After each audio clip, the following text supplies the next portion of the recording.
Battle of Shiloh was fought April the 6th and 7th of 1862 in a very hard-to-get-to place, believe it or not, because it was right on the river, and it's about 125 miles due east of Memphis, out in the middle of nowhere, and it's probably one of the most pristine battlefields left in the United States today.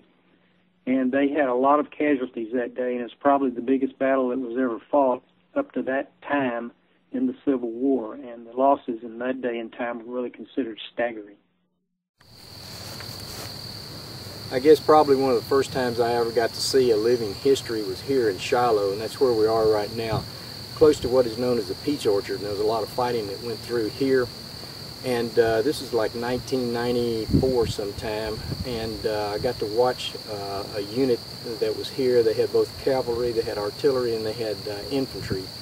And I was like a little kid, you know, and I was like in my 40s, and I'm running along behind them like, oh gosh, this is really cool. And then I had a reenactor that came running up, and he didn't have all of his accoutrements set up, everything, and he was going off in the woods to get, you know, some of his clothing on, and he said, can you hold my rifle? And I was like, oh my Lord, that's the greatest thing in the world. So I got to hold his rifle while he got ready, and then I just followed the guys over here, and they were putting on a living history type setup for the spectators, and that's where I really, one of the times that really sort of cemented me getting hooked doing Civil War reenacting.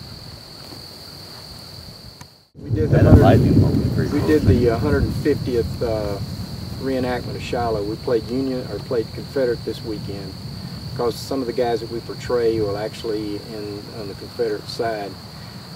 During the first part of the Battle of Shiloh, they went through the Union camps and they pillaged them, and they had it really slowed them down. The commanders were trying to get them up. You got to keep moving, you got to keep moving. They were running around eating stuff and all kinds of things, and they found cards, you know, decks of cards, and they would steal those cards and put them in their hat.